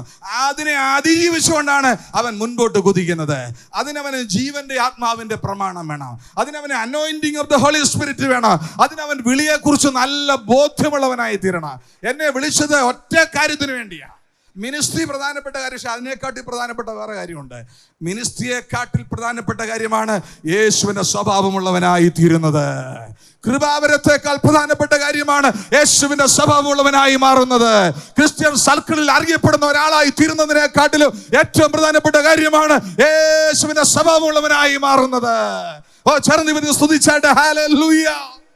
യേശുവിന്റെ സ്വഭാവമുള്ളവനായിട്ട് മാറാനാണ് പൗലോസ് എപ്പോഴും ആഗ്രഹം. അതിന് സമ്മതിക്കാത്ത എല്ലാത്തിനെയും കൊന്ന് ഓരോ ദിവസവും പാപത്തിന് മരിക്കുകയായിരുന്നു. ദിവസേന പാപത്തിന് മരിച്ചു ജീവിക്കുന്ന ജീവിതമാ ക്രിസ്തീയ ജീവിതം എന്ന് പറയുന്നത്. അങ്ങനെ ജീവിക്കാൻ വേണ്ടി സമർപ്പിച്ചു വന്ന ആള് പറയാണ്, ഒറ്റ കാര്യമേ ഞാൻ ചെയ്യുന്നു, ഒറ്റ കാര്യമേ എൻ്റെ ലക്ഷ്യം. ദൈവത്തിന്റെ പരമവിളിയുടെ ബിരുദിനായി ലാക്കിലേക്ക് ഞാൻ ഓടുക എന്ന് പറഞ്ഞാല് എനിക്ക് ക്രിസ്തുവിന്റെ സ്വഭാവം ഉള്ളവനായി തീരണം. ക്രിസ്തുവിനെ പോലെ താഴ്മ ഉള്ളവനായി തീരണം. ക്രിസ്തുവിനെ പോലെ വിനയുള്ളവനായി തീരണം. ക്രിസ്തുവിന്റെ താഴ്മ എന്തൊരു താഴ്മ എന്തറിയാമോ? എന്നെ ചലഞ്ച് ചെയ്തുകൊണ്ട് ബാക്കിയുള്ള സമയമില്ലത് പ്രസംഗിക്കാൻ. ഫിലിപ്പിയ ലേഖനത്തിൽ 2:6 ഞാൻ ആദ്യം വിചാരിച്ചു യേശു ശിഷ്യന്മാരുടെ കാല് കഴുകുക താഴ്മയെന്ന്. നോ, അതിനെക്കാട്ടി വലിയ കാര്യമാ ഫിലിപ്പിയ ലേഖനം 2:6 മുതൽ കിടക്കുന്നത്. ക്രിസ്തുവിന്റെ താഴ്മ എന്താ അവിടെ പറയുന്നറിയാമോ? ദൈവം മനുഷ്യനായി, ദൈവം ദാസനായി. പിന്നെ കാണുന്നത് ദുഷ്പ്രവർത്തിക്കാരുടെ കൂട്ടത്തിൽ എണ്ണി. അവൻ ദൈവരൂപത്തിലിരിക്കെ ദൈവത്തോടുള്ള സമത്വം മുറുകെ പിടിച്ചോളാം വിചാരിക്കാതെ ദാസരൂപമെടുത്തു. വേഷത്തിൽ മനുഷ്യനെ, ഇതാ ഹ്യൂമിലിറ്റി. എല്ലാ പ്രിവിലേജസും മറച്ചു വെച്ച്, അതെല്ലാം വേണ്ടെന്ന് വെച്ച് തന്നെത്താൻ ഒഴിച്ച് വേഷത്തിൽ മനുഷ്യനായി ദാസനായി തിരികെയാണ്. ആരെന്നറിയാമോ? സർവശക്തനായ കർത്താവ്, സ്വർഗത്തെയും ഭൂമിയെ ഉണ്ടാക്കിയവന്, സകലത്തിന്റെ ലാക്കും കാരണഭൂതനുമായവന്, ആദ്യനും അന്ത്യനും ആൽബവും ഒമേഗയുമായവന്, സർവശക്തനായ കർത്താവ് എന്നെയും നിങ്ങളെ സ്നേഹിച്ചുകൊണ്ട് എനിക്കും നിങ്ങൾക്കും താഴുവാൻ മനസ്സില്ലാത്തത് കൊണ്ട്, കുനിയുവാൻ മനസ്സില്ലാത്തത് കൊണ്ട് സ്വർഗീയ മഹിമകളെ വീട്ട് അവൻ കുനിഞ്ഞിവിടെ ഇറങ്ങി വന്ന് അവൻ താഴ്മ കാണിക്കുകയായിരുന്നു. യേശുവിനെ അനുഗമിക്കുക എന്നുള്ളതാണ് പെർഫെക്ഷനിലേക്ക് വരാനുള്ള നമ്മുടെ ഗോള്. അതുകൊണ്ടാണ് എബ്രായ ലേഖനത്തിലെ 2-ാം അധ്യായം മുതൽ യേശുവിന്റെ മനുഷ്യത്വമാണ് പറഞ്ഞിരിക്കുന്നത്. 1-ാം അധ്യായത്തിൽ യേശുവിന്റെ ദൈവത്വം പറഞ്ഞു. അത് പറയാൻ കാര്യം 2-ാം അധ്യായം മുതൽ മുഴുവൻ യേശുവിന്റെ മനുഷ്യത്വമാണ്. യേശുവിന്റെ മനുഷ്യത്വം മാത്രം പറഞ്ഞാൽ യേശുവിന്റെ ദൈവത്വത്തെ കുറിച്ച് മനുഷ്യന് സംശയം വരും, കറക്റ്റായിട്ട് എണ്ണും. അതുകൊണ്ട് ആദ്യം ദൈവത്വം പറഞ്ഞിട്ട് പിന്നെ മനുഷ്യത്വത്തെ കുറിച്ച് പറഞ്ഞു. യേശു ക്രിസ്തു പൂർണ്ണ ദൈവമായിരിക്കുമ്പോൾ തന്നെ അവിടുന്ന് ഇവിടെ മനുഷ്യനായിട്ടൂടെയാണ് വെളിപ്പെട്ടതെന്ന് ദൈവം ജഡത്തിൽ വെളിപ്പെട്ടു. അപ്പൊ അവിടുത്തെ മനുഷ്യത്വം കൂടെ മനസ്സിലാക്കിയെങ്കിലേ നമുക്ക് യേശുവിനെ അനുഗമിക്കാൻ പറ്റത്തുള്ളൂ. അപ്പൊ യേശു ക്രിസ്തു ഇവിടെ ഒരു പൂർണ്ണ മനുഷ്യനായിട്ട് ജീവിച്ചു. അതുകൊണ്ട് എനിക്ക് യേശുവിനെ അനുഗമിക്കാം. ദൈവം എന്ന നിലയിൽ എനിക്ക് അനുഗമിക്കാൻ പറ്റത്തില്ല. കാര്യം ദൈവമേ, അങ്ങ് സർവസ്വത്തിനും സർവജ്ഞാനിയും സർവ്വവ്യാപിയുമാ, അങ്ങേ പോലെ എനിക്കാകാൻ പറ്റത്തില്ല. പക്ഷെ ദൈവം മനുഷ്യനായിട്ട് വന്നിട്ട് പറഞ്ഞു, മോനെ നീ എന്നെ അനുഗമിക്കാൻ പറഞ്ഞു. അങ്ങനെ നമുക്ക് മാതൃക കാണിച്ചു തന്നു. എങ്ങനെ പാപത്തെ ജയിക്കാം, എങ്ങനെ പിശാചിനെ ജയിക്കാം, എങ്ങനെ പ്രലോഭനത്തെ ജയിക്കാം, എങ്ങനെ മോഹത്തെ ജയിക്കാം, എങ്ങനെ സംസാരിക്കണം, എങ്ങനെ ഇതെല്ലാം കാണിച്ചു തന്നു. എന്നിട്ട് പറയണം, എന്നെ അനുഗമിക്കാൻ പറയുകയാണ്. ഞാൻ സൗമ്യതയും താഴ്മയുള്ളവനാകിയാൽ എൻ്റെ നുകം ഏറ്റുകൊണ്ട് എന്നോട് പഠിക്കാൻ പറഞ്ഞു. എന്തെങ്കിലും പഠിക്കണമെങ്കിൽ യേശുവിൽ നിന്ന് പഠിച്ചോണ. യേശുവിൽ നിന്ന് പഠിക്കുന്നവർക്കായിട്ട് സ്തോത്രം. എന്താ പഠിക്കുന്നത്? എന്താ യേശുവിൽ നിന്ന് പഠിക്കേണ്ടത്? അവിടുത്തെ ഹ്യൂമിലിറ്റി. ദൈവമേ, എനിക്ക് ഹ്യൂമിലിറ്റി ഉണ്ടോ? എനിക്ക് ആ ഹ്യൂമിലിറ്റി ഉണ്ടോ? ഹ്യൂമിലിറ്റി ഉണ്ടാകാൻ നടക്കുന്ന ഒരു കാര്യമൊന്നുമല്ല. ദൈവത്തിന് സ്തോത്രമേ. യേശുവിന്റെ കൂട്ട താഴ്മ അത് വേണ്ടാന്ന് വെച്ച് എല്ലാം മറച്ചു വെച്ചിട്ട് തന്നെത്താൻ ഒഴിച്ച് വേഷത്തിൽ മനുഷ്യനായി ദാസനായി തീരുകയാണ്. ആ ഹ്യൂമിലിറ്റി, ഇതിനെക്കുറിച്ച് പൗലോസ് പറയും, ക്രിസ്തുയേശുവിലുള്ള പാപം തന്നെ നിങ്ങളിലും ഉണ്ടായിരിക്കട്ടെ. ഈ വിളിയുടെ ഇതിന്റെ ലക്ഷ്യത്തിനായി പുള്ളി ഓടിയത്. ഇതിനു വേണ്ടി ഓടാനാ പറഞ്ഞിരിക്കുന്നത്. അല്ലാതെ അവിടെ സ്വർഗമുണ്ടെന്നും അവിടെ സ്വർണ്ണത്തെരുവീതി ഉണ്ടെന്നും അവിടെ കിരീടങ്ങളുണ്ട്, ഇതിനു വേണ്ടിയൊന്നും അല്ല ഓടുന്നേ. അതൊന്നും ഇതിന്റെ മുമ്പിൽ ഒന്നുമില്ല. അതൊക്കെ കിട്ടിക്കളുടെ കുഴപ്പമില്ല. യേശുവിനെ നേടുന്നതാണ് പ്രധാനപ്പെട്ട കാര്യം. ഓ ദൈവത്തിന് സ്തോത്രം. നിങ്ങൾക്കറിയാമോ, യോഹന്നാന്റെ ലേഖനത്തിൽ യോഹന്നാൻ അപ്പോസ്തലൻ ഒരു കാര്യം പറയുന്നുണ്ട്. പ്രിയമുള്ളവരെ, നാം ഇന്നതാകുമെന്ന് ഇതുവരെ പ്രത്യക്ഷമായിട്ടില്ല. അവൻ പ്രത്യക്ഷനാകുമ്പോൾ നാം അവനെ താനിരിക്കുന്നത് പോലെ തന്നെ കാണുന്നതാകൊണ്ട് നമ്മൾ അവനോട് സാദൃശ്യന്മാരായി തീരുമെന്ന. അവനിൽ ഈ പ്രത്യാശ ഉള്ളവനല്ല, അവൻ നിർമ്മലനായിരിക്കുന്നത് പോലെ തന്നെത്താൻ നിർമ്മലീകരിക്കുന്നു. അവിടെ യോഹന്നാൻ അപ്പോസ്തലൻ പറയുന്നത് അവൻ താൻ യേശുവിനെ കാണുമെന്നല്ല, താൻ വെയിറ്റ് ചെയ്യുന്നത് യേശുവിനെ കാണാൻ വേണ്ടിയല്ല. കാണുമെന്നുള്ളത് സത്യമാണ്. അതിനപ്പുറത്തൊരു കാര്യം നടക്കാനാ വെയിറ്റ് ചെയ്യുന്നത്. അവനോട് സദൃശന്മാരായി തീരൂ. ആ പൂർണ്ണതയിലേക്ക് എത്തുന്നത് ഇപ്പോഴത്തെ ഓട്ടത്തിലൂടെയാ. അതാണ് പെർഫെക്ഷനിലേക്കുള്ള യാത്ര. ക്രിസ്തീയത്തിന്റെ ഫൗണ്ടേഷൻ അപ്പുറത്ത്, അതിന്റെ മേൽക്കൂടെന്ന് പറയുന്നത് സകല ഭാരവും മുറുകെ പറ്റുന്ന പാപം വിട്ട് മുമ്പിൽ വെച്ചിരിക്കുന്ന ഓട്ടം പെർഫെക്ഷനിലേക്ക്. Let us go on to perfection. എങ്ങനെ? Looking into Jesus. വിശ്വാസത്തിന്റെ നായകനും പൂർത്തി വരുന്ന യേശുവിനെ നോക്കിക്കൊണ്ട് അവൻ മനുഷ്യനായി വെളിപ്പെട്ടു മാതൃക കാണിച്ചു. മോനെ, നിനക്ക് പാപത്തെ ഇങ്ങനെ ജയിക്കാം. ജഡമുഖത്തിന്റെ പരീക്ഷ വന്നു, കൺമുഖത്തിന്റെ പരീക്ഷ വന്നു, ജീവനത്തിന്റെ പ്രതാപത്തിന്റെ പരീക്ഷ വന്നു. ഓരോ പരീക്ഷ യേശു ജയിച്ചു. ഒന്നാമത്തെ ആദം ഫെയിലായപ്പോൾ ഒടുക്കത്തെ ആദം ജയാളിയായി തീർന്നു. അതുകൊണ്ട് യേശുവിനെ വിശ്വസിക്കുന്ന നിനക്ക്, അനുഗമിക്കുന്ന നിനക്ക് ഒരു ജയാളിയാകാം. വെളിപ്പാട് പുസ്തകത്തിലെ എല്ലാ സഭയോടും കർത്താവ് പറയുന്നത് ജയിക്കുക എന്നുള്ള ദൂത. രണ്ട് ദൂത് പ്രധാനമായിട്ട് പറയും. ഒന്ന്, റിപ്പൻ, മാനസാന്തരപ്പെടുക. രണ്ട്, ജയിക്കുക. എന്തിനാ ജയിക്കേണ്ടത്? പാപത്തിന്റെ വാഴ്ചാശത്തെ ജയിക്കണം. നിന്റെ ജീവിതത്തിന്റെ കോപത്തിന്റെ മേൽ. ഗിരിപ്രഭാഷണം 5, 6, 7 വാക്യങ്ങളിൽ ദൈവരാജ്യത്തിലെ പൗരന് ഉണ്ടായിരിക്കേണ്ട സ്വഭാവങ്ങളുണ്ട്. കോപത്തിന് മേൽ അവന് ജയം വേണം. പാപകരമായ മോഹത്തിന് മേൽ ജയം വേണം. കള്ളം പറയുന്ന സ്വഭാവത്തിന്റെ മേലെ അവന് ജയം വേണം. കപടഭക്തിയുടെ മേൽ ജയം വേണം. സ്നേഹിക്കുന്നവരെ മാത്രം സ്നേഹിക്കുന്ന സ്വഭാവത്തിന്മേൽ ജയം വേണം. ദൈവീയാഗ്രഹത്തിന് മേൽ ജയം വേണം. ഓ സ്തോത്ര. വിചാരപ്പെടുന്നതിന്മേൽ ജയം വേണം. മറ്റുള്ളവരെ വിധിക്കുന്നതിന്മേൽ അവന് ജയം വേണം. അങ്ങനെ പാപത്തിന്റെ ശക്തിയുടെ മേൽ ഒരു ജയമെടുക്കുന്ന ജീവിതമാണ് ക്രിസ്തീയ ജീവിതം. അത് പാട്ടിന് അപ്പുറമാണ്, പ്രസംഗത്തിന് അപ്പുറമാണ്. അതൊരു ക്രിസ്തീയ ജീവിതത്തിന്റെ ഉയർന്ന തലമാണ്. ഞാൻ ഒറ്റ കാര്യത്തിലെ ഫോക്കസ് ചെയ്തു, ബാക്കിയെല്ലാം അതിന്റെ കൂടെ ഉണ്ട്. എല്ലാം നല്ലതാ. പക്ഷെങ്കിൽ എൻ്റെ ഒറ്റ ലക്ഷ്യം പരമവിളിയുടെ. അതുകൊണ്ട് പറയണ ഭാരമൊന്നും ഒരു പാപമല്ല. ഭാരം പാപമല്ല. പക്ഷെങ്കിൽ ഭാരം അവിടെ ഓട്ടത്തെ സ്ലോ ആക്കും. ഈ പെർഫെക്ഷനിലേക്ക് എത്താൻ നമ്മളെ തടയും. 1 കൊരിന്ത്യർ 6:12 പൗലോസ് പറഞ്ഞു, സകലത്തിലും എനിക്ക് കർത്തവ്യമുണ്ട്, എങ്കിലും സകലവും പ്രയോജനമുള്ളതല്ല. സകലത്തിലും എനിക്ക് കർത്തവ്യമുണ്ടെങ്കിലും ഞാൻ ഒന്നിനും അധീനനാകുകയില്ല. നമ്മുടെ ജീവിതത്തിൽ നമ്മളെ അടിമപ്പെടുത്തുന്ന ഒത്തിരി കാര്യങ്ങളുണ്ട്. ചിലപ്പോൾ മൊബൈൽ കണ്ടുകൊണ്ടിരിക്കുന്നതായിരിക്കും. മൊബൈൽ കാണുന്നത് പാപമൊന്നുമല്ല, പക്ഷെ അത് ഭാരമാകാം. നമ്മുടെ പ്രാർത്ഥനാ ജീവിതത്തെയും ആത്മീയ ജീവിതത്തെയും ഒക്കെ അത് ചിലപ്പോൾ ക്ഷീണിപ്പിക്കാൻ സാധ്യതയുണ്ട്. അതാണ് ഭാരം പാപമല്ലെങ്കിലും അത് നമ്മുടെ ഓട്ടത്തെ സ്ലോ ആക്കും. ഫുഡ് അന്വേഷിച്ച് പല പുതിയ ഹോട്ടലുകൾ തേടി പോകുന്നത് നമ്മുടെ ആത്മീയ ജീവിതത്തെ ചിലപ്പോൾ സ്ലോ ആക്കും. ഈ ആഡംബരത്തിന് വേണ്ടി നമ്മുടെ ജീവിതം സ്പെൻഡ് ചെയ്യുന്നത് നമ്മുടെ ഓട്ടത്തെ സ്ലോ ആക്കും. പലതും അക്ഷരികാർത്ഥത്തിൽ പാപമല്ലെങ്കിലും അത് ഭാരമായിട്ട് വരും. ജീവിതത്തെ സ്ലോ ആക്കുന്ന എല്ലാത്തിൽ നിന്ന് പറഞ്ഞാൽ എനിക്ക് പ്രയോജനമില്ലാത്തതെല്ലാം ഞാൻ ഒഴിവാകും. അമിത സംസാരം അത് പ്രയോജനമില്ലാത്തതാണെങ്കിൽ ഞാൻ അതിനകത്തൊന്ന് ഒഴിവാകും. എനിക്കെല്ലാം ചെയ്യാം, എല്ലാത്തിനും എനിക്ക് കർത്തവ്യം ഉണ്ടെങ്കിലും ഞാൻ എല്ലാത്തിനും അധീനനാകത്തില്ല. ഞാൻ പ്രയോജനമുള്ളതിന് മാത്രമേ അധീനനാകത്തുള്ളൂ. പ്രയോജനമില്ലാത്തതെല്ലാം ഞാൻ മാറ്റിക്കളയും. ഈ ഉച്ചകഴിഞ്ഞ സമയത്തിന്റെ സന്ദേശം ദൈവങ്ങളെ ശ്രദ്ധിക്കുമ്പോൾ ദൈവസന്മാരെ ഇത് പ്രയോജനമുള്ളതാണോ, ഇത് പ്രയോജനമുള്ളതാണോ, ഇത് പ്രയോജനമുള്ള, ഇങ്ങനെ നമ്മുടെ ജീവിതത്തിന്റെ എല്ലാ മണ്ഡലങ്ങളിലും പ്രയോജനമുള്ള കാര്യങ്ങളുടെ പിന്നാലെ മാത്രമേ നമ്മൾ പോകാവൂ. അങ്ങനെ പോയാൽ നമുക്കത് ഭാരമായി മാറത്തില്ല. മുറുകെ പറ്റുന്ന പാപങ്ങളുണ്ട്. 2 മിനിറ്റുണ്ടെങ്കിൽ അവസാനിപ്പിക്കട്ടെ. മുറുകെ പറ്റുന്ന പാപങ്ങൾ. ഇസ്രായേൽ മക്കളെ ദൈവം ഇസ്രായേൽ എന്ന് വിടിവിക്കുമ്പോൾ 2 ഘട്ടങ്ങൾ അവർക്കുണ്ടായിരുന്നു അവരുടെ ജീവിതത്തിൽ. അവരുടെ റിഡംഷന് 2 ഭാഗം ഉണ്ടായിരുന്നു. ഒന്ന്, അവർ മിസ്രൈമിൽ നിന്ന് വിടിവിക്കപ്പെടണം. രണ്ടാമത്തെ കാര്യം കനാനിലെത്തണമായിരുന്നു. മിസ്രൈമിൽ നിന്ന് വിടിവിക്കപ്പെട്ടു എല്ലാവരും, പക്ഷേ കനാനിലെത്തിയില്ല. എന്താ കാര്യം? ഏറ്റവും ഒടുവിലത്തെ പാപം എന്തായിരുന്നു? അവിശ്വാസം. മല്ലന്മാരെ കണ്ടു പേടിച്ചു പോയി. അവരെ തോൽപ്പിക്കാൻ പറ്റത്തില്ലെന്ന് പറഞ്ഞു. ഞങ്ങൾ വെട്ടുകിളികളെ പോലാന്ന് പറഞ്ഞു. ദൈവം പറഞ്ഞു, ഇല്ല, ഞാൻ തന്നിരിക്കുക. അത് വിശ്വസിച്ചില്ല. മല്ലന്മാരെ കണ്ട് പേടിച്ചു. നമ്മളെ പേടിപ്പിക്കുന്ന ഒത്തിരി മല്ലന്മാര് നമ്മുടെ ജീവിതത്തിലുണ്ട്. അതാ മുമ്പ് പറഞ്ഞ ജഡസ്വഭാവങ്ങൾ. ഈ മല്ലന്മാരെ എല്ലാം കീഴ്പ്പെടുത്തുന്ന ജീവിതമാണ് പെർഫെക്ഷനിലേക്കുള്ള ജീവിതം. അതിന് പരിശുദ്ധാത്മാവിന്റെ ശക്തി നമുക്ക് വേണം. പരിശുദ്ധാത്മാവിന്റെ ശക്തിയാലെ നമുക്ക് ഈ മല്ലന്മാരെ ജയിച്ച് നമ്മുടെ ഓട്ടം സ്ഥിരതയോടെ ഓടാനായിട്ട് കഴിയത്തുള്ളൂ. പരിശുദ്ധാത്മാവിനെ തന്നിട്ടുണ്ട്. പരിശുദ്ധാത്മാവ് നമ്മളെ ഹോളിനെസ്സിലേക്ക് കൊണ്ടുവന്ന ആത്മാവാ. ഹോളി സ്പിരിറ്റ് എന്നാ പറയുന്നത്, പരിശുദ്ധ ആത്മാവെന്നാ പറയുന്നത്. അദ്ദേഹം പറഞ്ഞ ആവേശത്തിന്റെ സ്പിരിറ്റും ലോകത്തിന്റെ സ്പിരിറ്റും ഹോളി സ്പിരിറ്റും തമ്മിൽ വ്യത്യാസമാണ്. ഹോളി സ്പിരിറ്റ് ആവേശം തരുകയൊക്കെ ചെയ്യും, പക്ഷെങ്കിൽ ഹോളിനെസ്സിലേക്ക് എപ്പോഴും നമ്മളെ കൊണ്ടുപോകും. പാപത്തിൽ നിന്ന് അകന്ന് ജീവിക്കാൻ നമ്മളെ സഹായിക്കും. അതുപോലെ പറയാണ്, നമ്മുടെ മുമ്പിൽ വെച്ചിരിക്കുന്ന ഓട്ടം, ഓരോരുത്തരുടെ മുമ്പിൽ ദൈവം ഓരോ കോഴ്സ് വെച്ചിട്ടുണ്ട് കേട്ടോ. എല്ലാവരുടെയും കോഴ്സ് ഒരുപോലല്ല. നമുക്ക് വിശ്വാസവീരന്മാരുടെ പട്ടിക പറയുമ്പോൾ ചിലര് സുഖയുടെ വായ അടച്ചു, തീയുടെ ബലം കെടുത്തി. വേറെ ചിലരുണ്ടല്ലോ ഈർച്ചവാളാൽ അറക്കപ്പെട്ടു, കൊല്ലപ്പെട്ടു. അവർ രണ്ടുപേരും ജയാളികളായിരുന്നു. എന്തുകൊണ്ടാണ് ചിലരെ ദൈവം വിടുവിക്കാഞ്ഞേ? ചിലരെ എന്താ ദൈവം വിടുവിച്ച് നമുക്കറിയത്തില്ല. ദൈവത്തിന്റെ ഹിതമാണത്. ദൈവം ഏത് കോഴ്സാണ് നിന്റെ ജീവിതത്തിൽ വെച്ച് ദൈവത്തിനെ അറിയത്തുള്ളൂ. ചിലർ ക്യാൻസർ വന്ന് രക്ഷപ്പെടും, ചിലർ ക്യാൻസർ വന്ന് മരിക്കും. അവൻ എങ്ങനെ മരിച്ചാലും ജീവിച്ചാലും ഒരു ജയാളിയായിട്ട് ജീവിച്ചു മരിക്കണം. നമ്മുടെ മുമ്പിൽ വെച്ചിരിക്കുന്ന ഓട്ടം സ്ഥിരതയോടെ ഓടുക. ശ്വാസത്തിന്റെ നായകനും പുറത്തു വരുന്ന യേശുവിനെ നോക്കുക, ശ്രദ്ധിച്ചു നോക്കുക. യേശുവിനെ അല്ലാതെ മറ്റാരെയും അധികം സ്നേഹിക്കരുത്. ഏറ്റവും അധികം സ്നേഹിക്കേണ്ട വ്യക്തി യേശു ആയിരിക്കണം.